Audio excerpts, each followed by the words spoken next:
Hey guys, how you doing today? Ray here again. If you'd like to subscribe, it's Nitro Kyosho.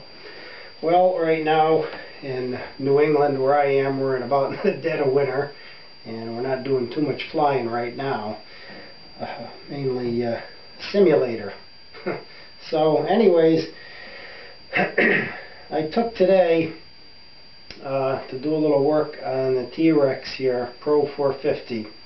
I had a couple of incidences towards the end of the summer with this helicopter that I wanted to discuss today and tell you what I did to hopefully alleviate that problem. Okay? Towards the end of the summer, I had this out flying. This is bone stock. Okay? And it has a Spectrum AR6110E receiver. Okay?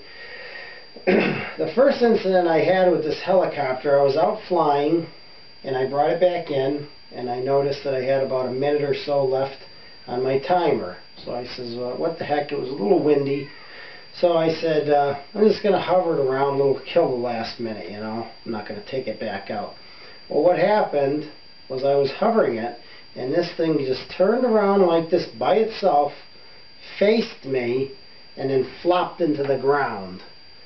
Okay, I brought it home and fixed it. It basically needed a feathering shaft and a main shaft. It's a pretty durable helicopter, but I thought what happened was pretty odd. So the next time I took it out, I brought a witness with me to make sure I wasn't going nuts. And brought it up this time, just hovered it around, okay, like this. Put it down. Hovered it maybe 2 minutes, okay?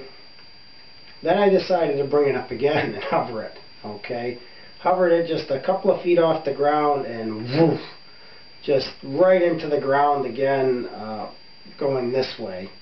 Again, bent shaft, feathered shaft, no blade damage, nothing else was damaged. I had a witness this time, so they seen that I wasn't, I mean, I know how to fly. I'm not, you know, tooting my own horn, but I know what I'm doing. I'm no, 3D expert or anything, but I know how to fly, and I thought what was going on was kind of odd.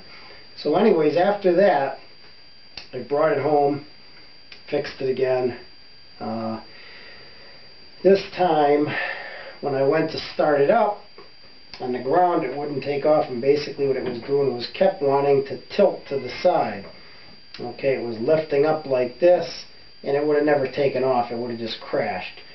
So I evaluated it, and I said, well, you got a couple of potential problems. Could be the gyro, as far as when it turned that time. It could be some bad servos, or it could be a bad receiver.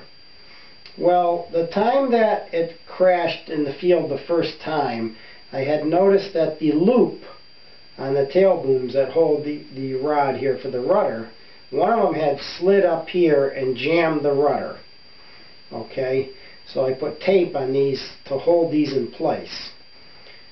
So I said, well, let's maybe not say that was a gyro problem. Maybe it spun around because of that. But why did it keep flopping to the sides? Even if the gyro was, the rudder was jammed, it's still, the gyro is not going to make it flop side to side. Now seeing that it flopped this way once and this way the other time, I said, well, I don't find it hard to believe that it would have two bum servos.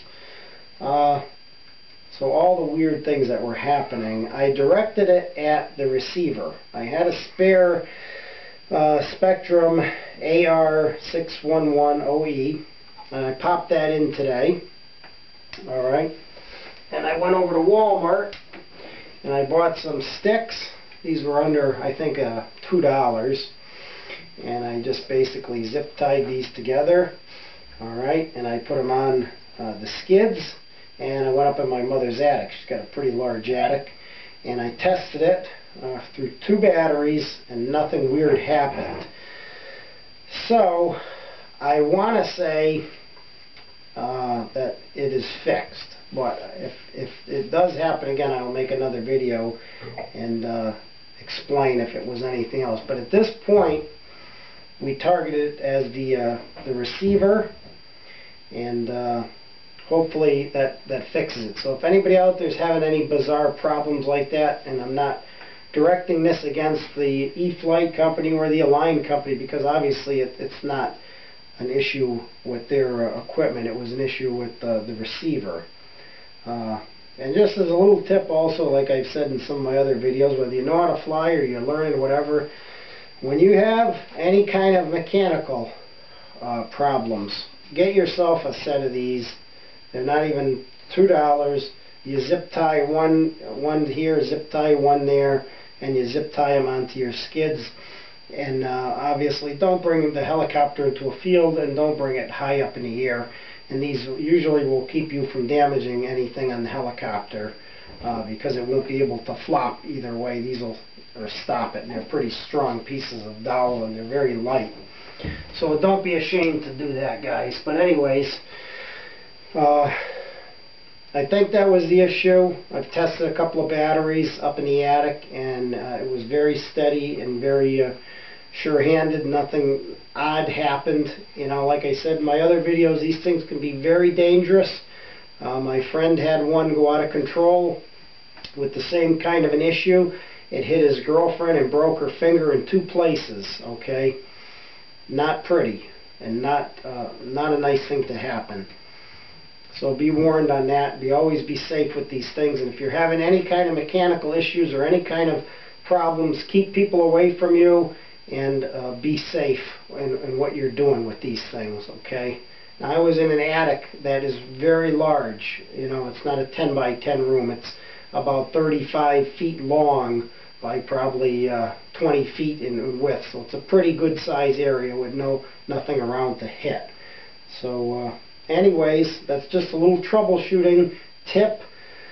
If you're having bizarre issues like that, it could apply to any helicopter, whether it's E-Flite or you know, Align or whatever. But just keep that in mind if you are having any issues. And like I said, I've done a couple of batteries and nothing went weird. So if something does happen in the future, I'll definitely make another video and let you guys know out there if it was another issue also. But anyways, if you'd like to subscribe to my channel, it's Nitro Kyosho, and I thank you for watching.